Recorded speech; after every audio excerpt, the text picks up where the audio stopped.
Welcome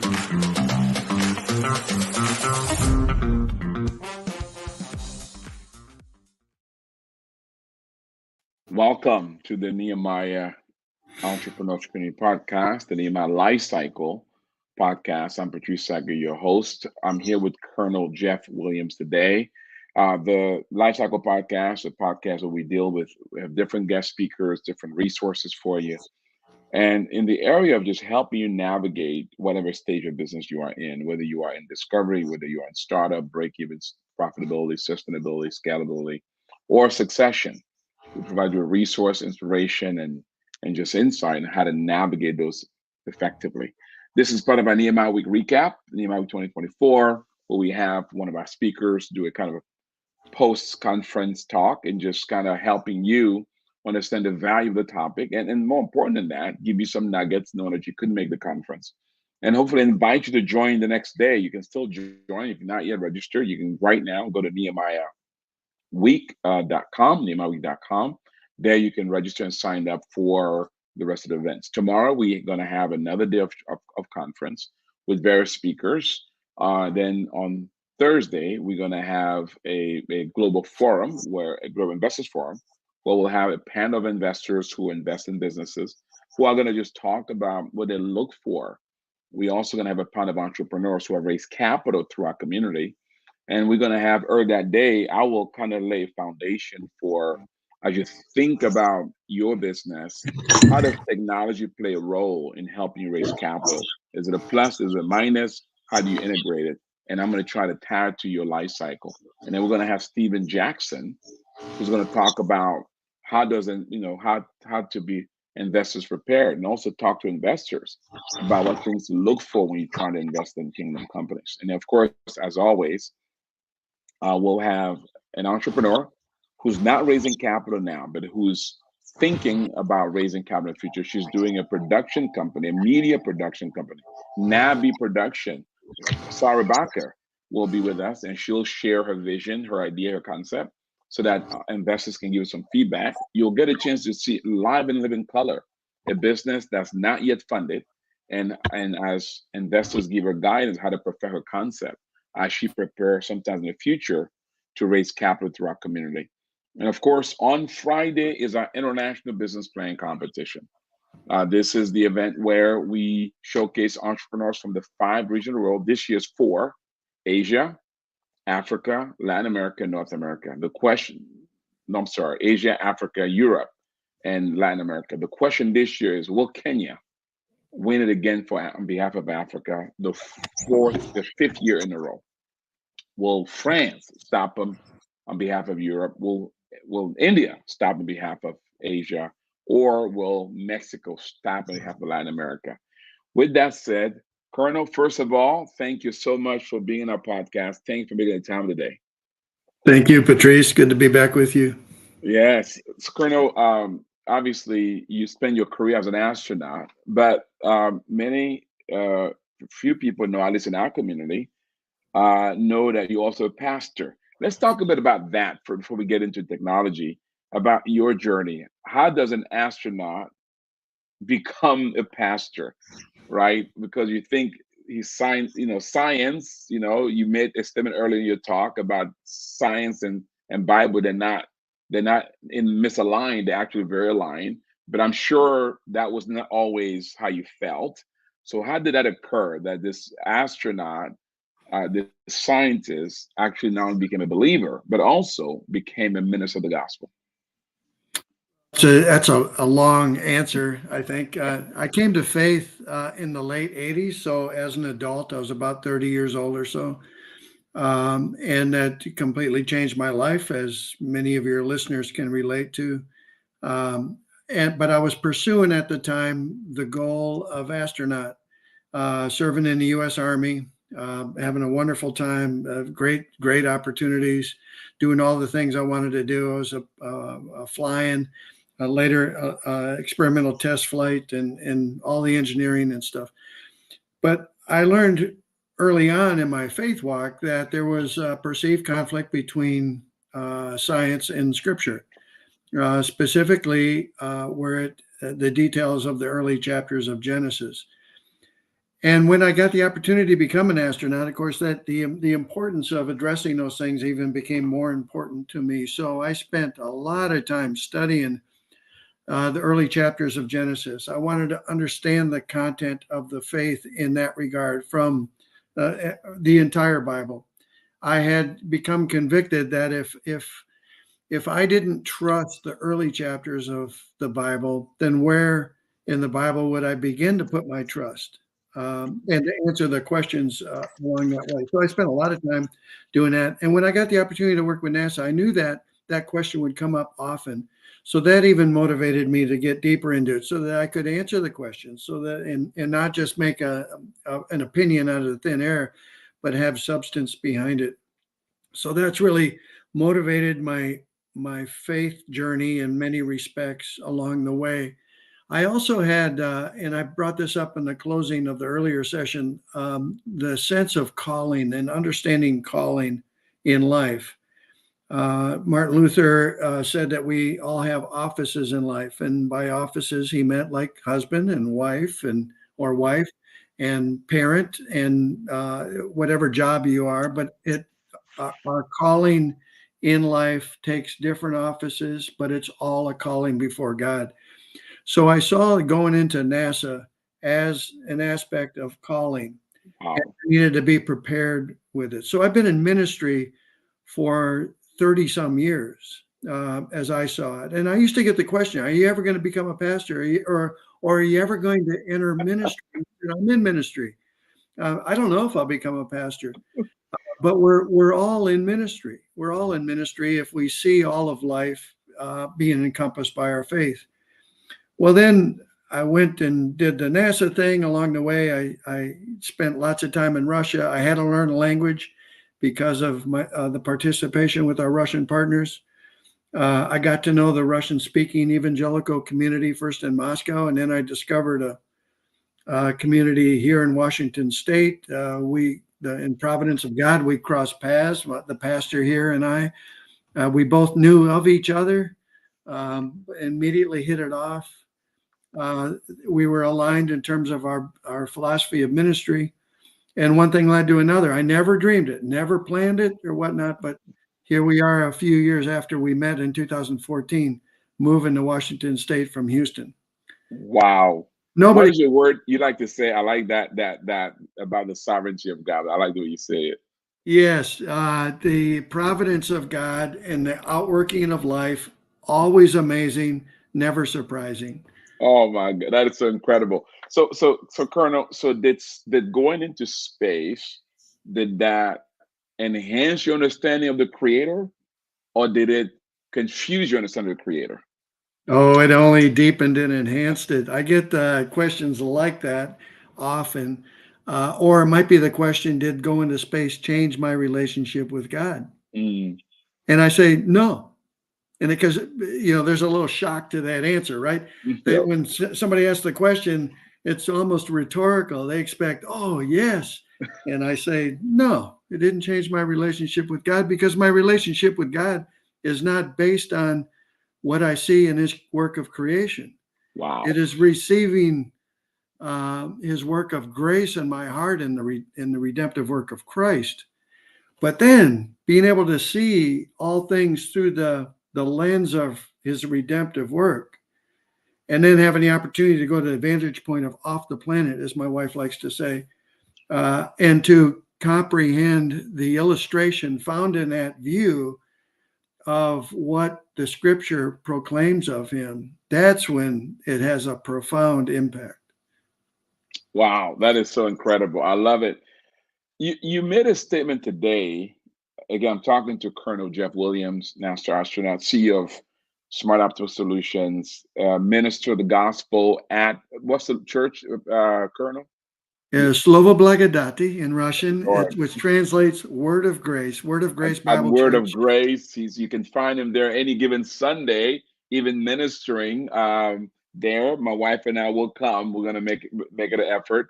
Every year you guys have some special things. You guys have special music during Christmas season.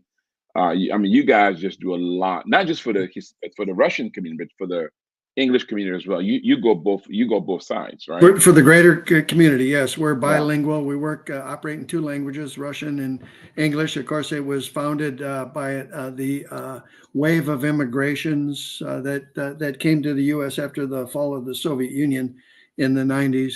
Our pastor, Alexei Kolomitsev, has been here now 23 or 24 years, 22, 23 years.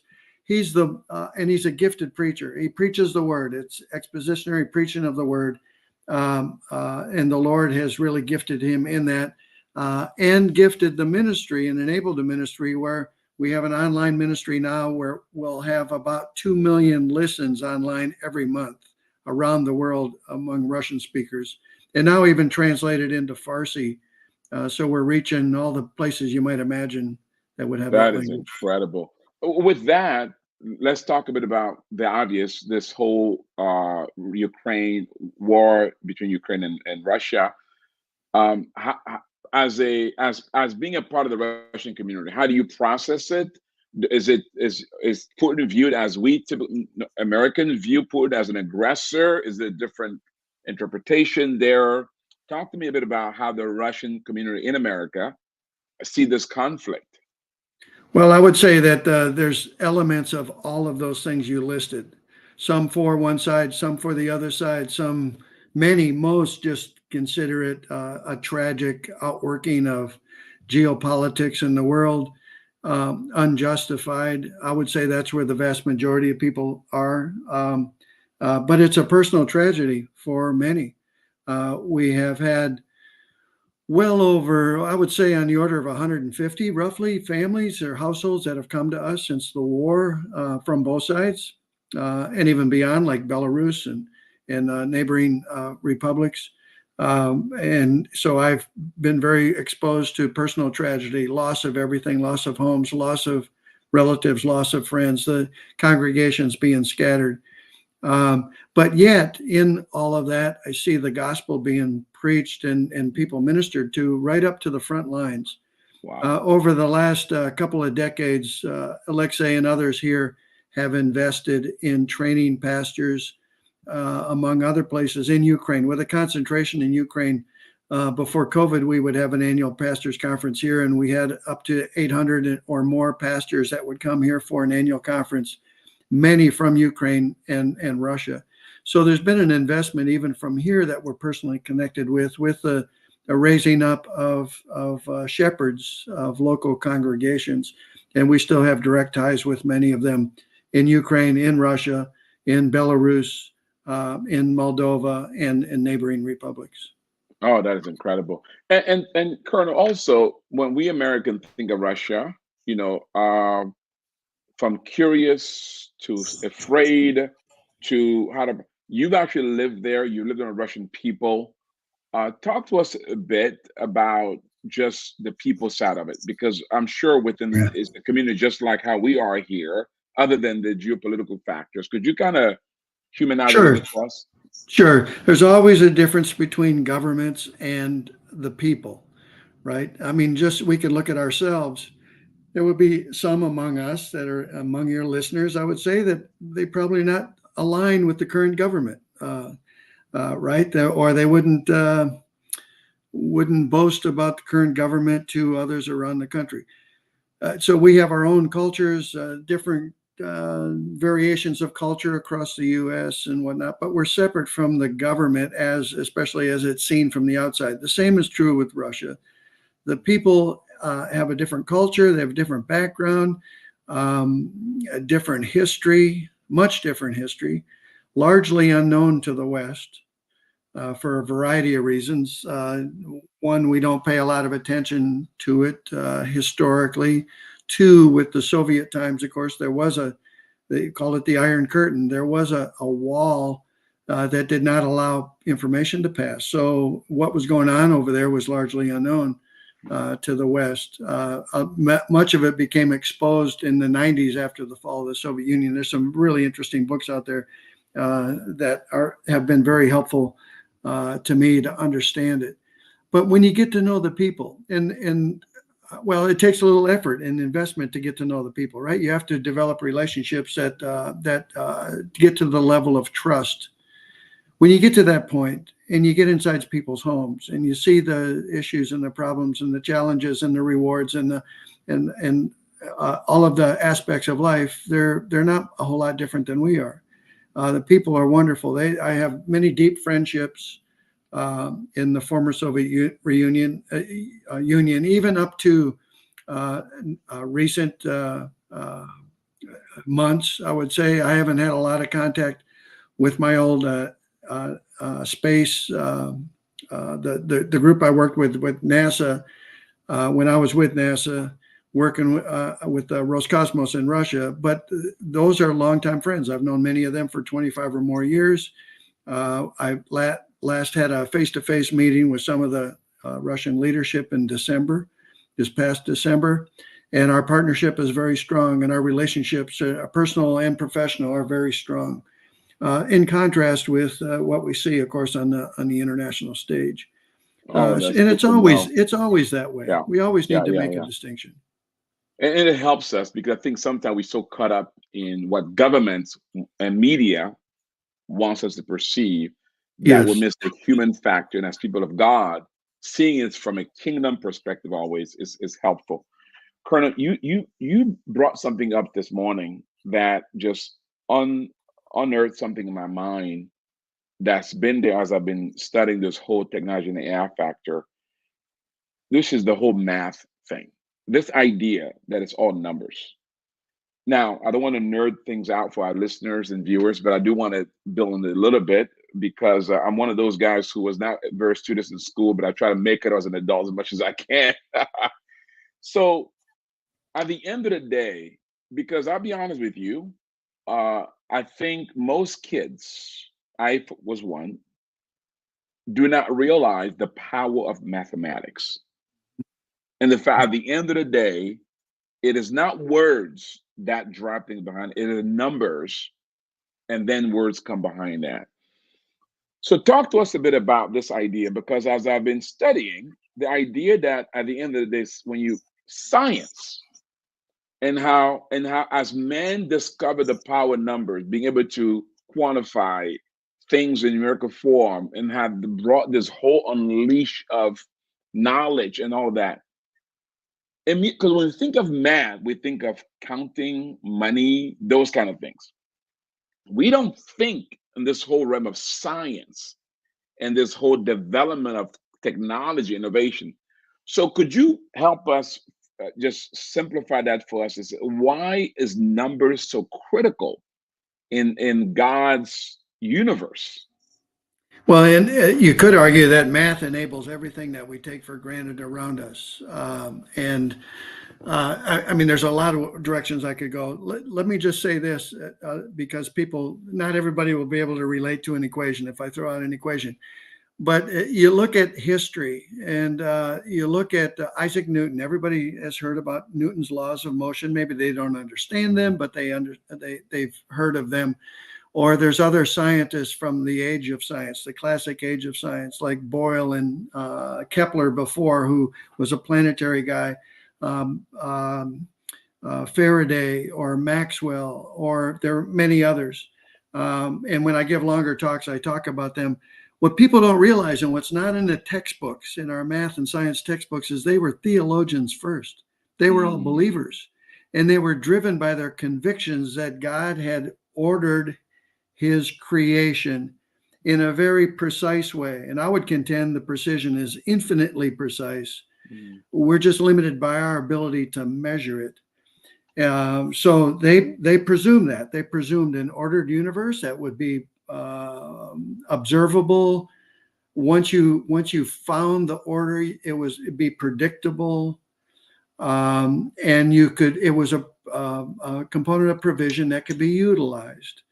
The third thing that it was ordered and it was precise in the ordering. The third presupposition was what's called contingency. In other words, you can look at creation and the laws of nature, for example, are not written on the instructions on a label on creation itself.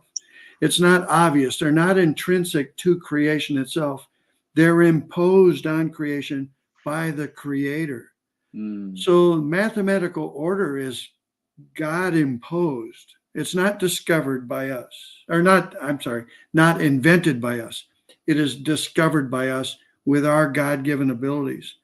And everything can be described mathematically. And that's where it just came on live to me. And I'll give you a simple example. This, maybe you can't apply this directly to math, but everything related to this smartphone that most of us have.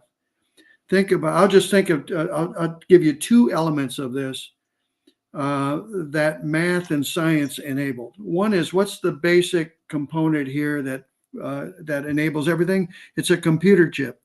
What's a computer chip made out of? Well, why do they call that place in Central California Silicon Valley? Because its root component is silica. What's silica? It's sand. So we can go out to the beach and pick up a pile of sand and imagine that with God-given ability, mankind has taken this sand and developed this. And not only that, but we could talk about the electromagnetic spectrum to send signals around the world almost instantaneously. But let me just talk about another requirement for that, which is related to math. That is the measurement of time. If you look at the history of civilization, technology advancement is directly proportional to the precision or the accuracy by which we could measure time. So think about the days of exploration and discovery when they were sailing ships, and they were sailing ships around the continent of Africa to get to the east. Why did they go that way? Because they could have sight of land all the time and navigate, and they knew where they were.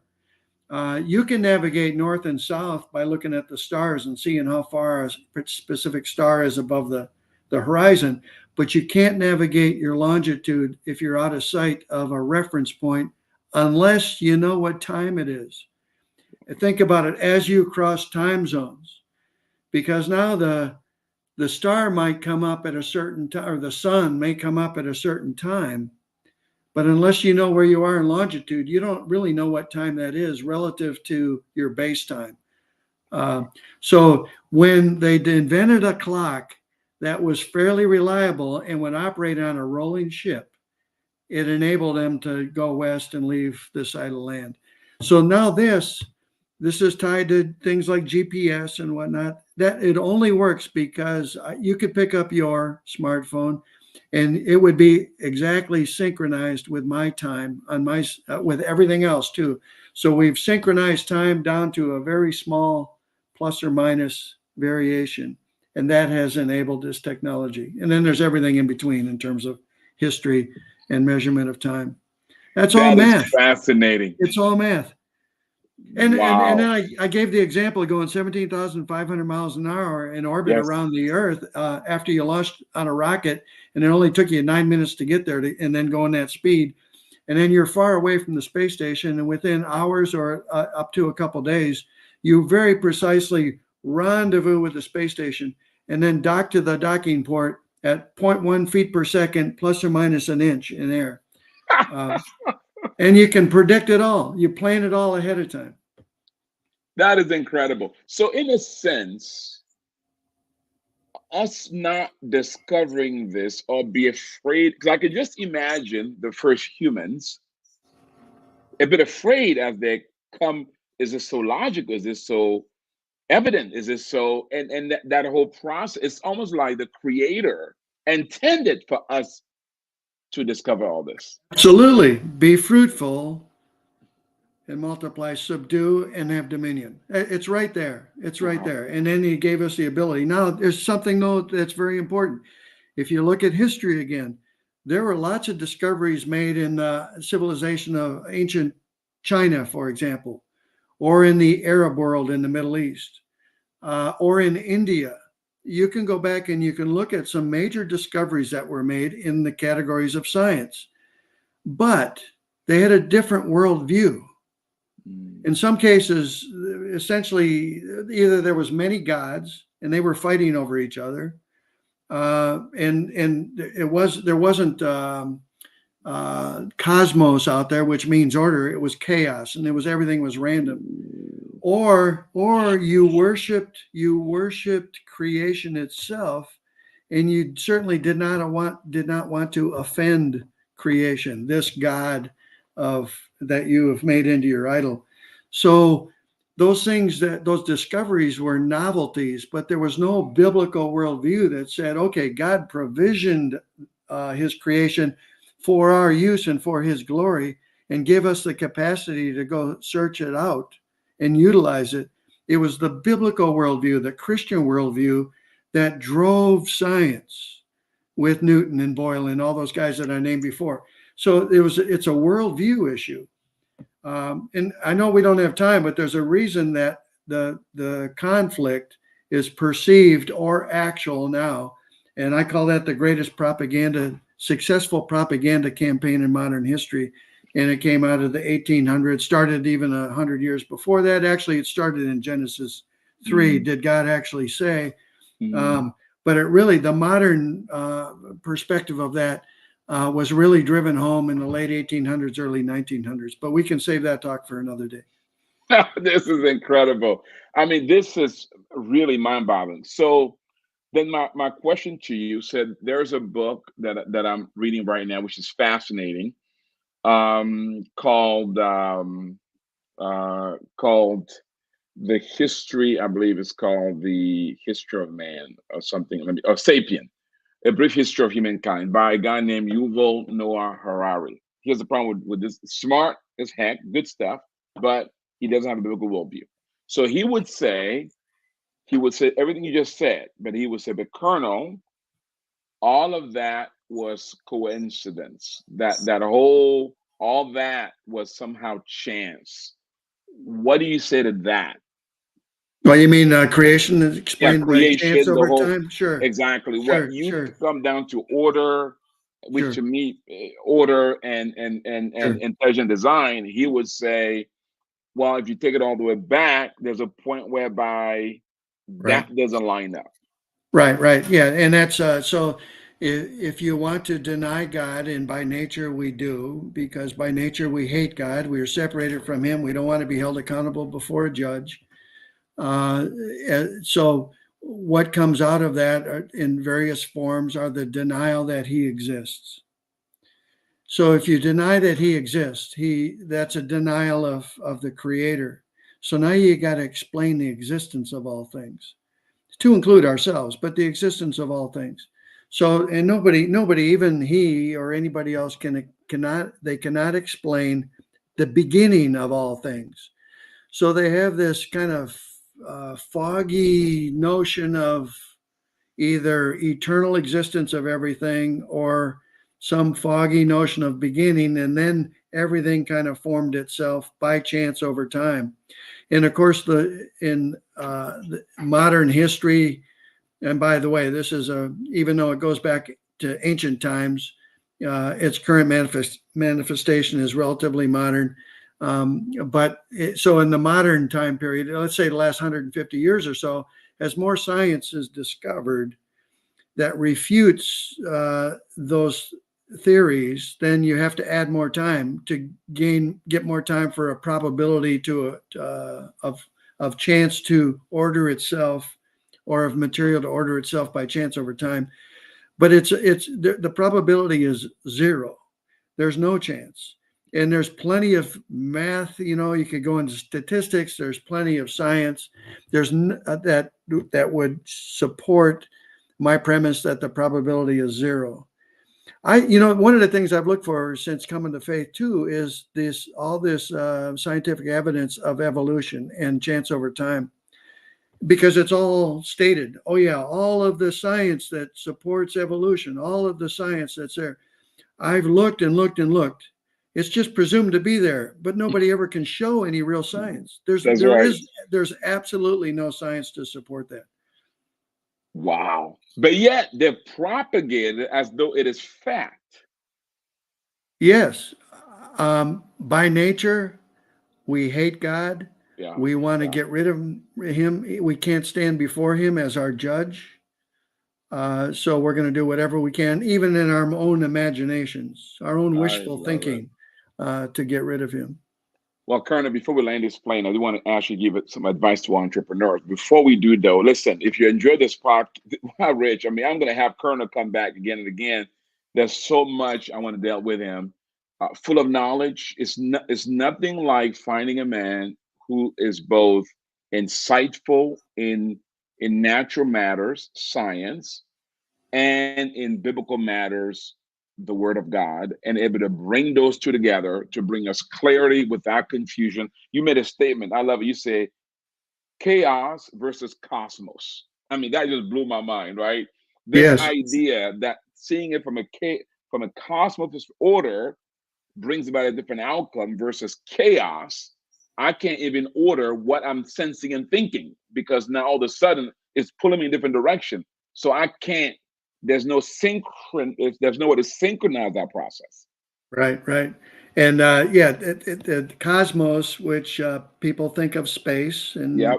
yeah, but its literal meaning, its etymology is order. Uh, Wow. Go back and read Genesis 1 again, right? It Wow. was empty That's and right. void. It That's was right. without order. And then systematically over the 6 days of creation, he filled it and he ordered the filling. And he mathematically ordered the filling, and he biologically ordered the filling. Plants and animals produce after their kind. And then he ordered humanity in a unique way, bearing his image. And he provisioned his creation. You know, we have the glimpse in the garden in Genesis 1 Wow. and 2, but he Wow. provisioned it for the good of his the crown of his creation who bear his image, for his glory, to glorify the Lord. So Oh my it's full Lord. circle. It's full circle. This is so good. So if you enjoy this podcast, don't leave yet because I've got one more question to ask the Colonel. I want you to share it. You have friends, you have associates. You saying, "Look, I met a man who have insight to help bring clarity to this chaos," and share this podcast with them. Encourage them. If you know somebody in your family who is more scientific leaning, they've been doubting and concerned, share it because ultimately it's about the gospel. It's about helping us get more clarity that we might further open our hearts and mind to hear and see what the will of God is for our lives. We want to also encourage you if you want to join us in Nehemiah Week and do that, go to nehemiahweek.com and just go there and can register tomorrow and all the way to Friday. If you want to know more about Nehemiah and how we can help you in walking out what God has called you to do when it comes to marketplace, whatever stage you are in, go to our website, nehemiahweek.com. You can learn about our training program, biblical entrepreneurship, life cycle, serve with love, identity and destiny, or about our coaching program, one-on-one coaching, or about our access to capital, how we can connect with an investor where you can raise capital to launch your business, or how to become a member, where you can become a member, joining 4,600 and growing entrepreneurs from around the world who are walking it out, attempting to fulfill God's purpose and for their lives through business. Colonel, there are many entrepreneurs listening and watching all over the world, and right now you've kind of helped us to understand that all of this is God's design. But then many of them are going through struggles, whether it's inflation, whether it's war, whether it's just economic uncertainty, whatever the challenge might be. And they're saying, okay, Colonel, could you help me? If God intended all this, help me now make sense out of what I'm going through right now. What encouragement would you say to them as they seek the all-knowing God, the God of intelligent design, the God who means good for us and not evil? How do they reconcile that with their current situation in the marketplace? What advice would you give them? But that's a tough question to answer because everybody's got a different circumstance, right, and different concerns, and we have no insight into them. But I mean, our focus needs to be the Lord Himself, Mm, and to grow in our comprehension that where He has placed us in time, place, and circumstance, providentially, and equipped us, and given us desires and abilities, and more importantly, opportunities that to discern the way, to assess where we are now, and to discern the way forward. And everybody's got a different circumstance, and that might mean press ahead, continue to persevere, work hard, work harder, and it will come with that investment. Or it might mean a pivot. Well, this door is closing. Let me look around a little bit, look for the open door. It might mean, hey, I need help. And trusting in the Lord that He will provide the help. Go get the help of, you offer coaching, for example. Go get the help. Or it might mean, you know what? This is not the Lord's intent. I need to shut the door and regroup. Everybody's got a different circumstance. I can't give, I'd be doing a disservice to just say rah, rah, rah to everybody and say, go and hang in there.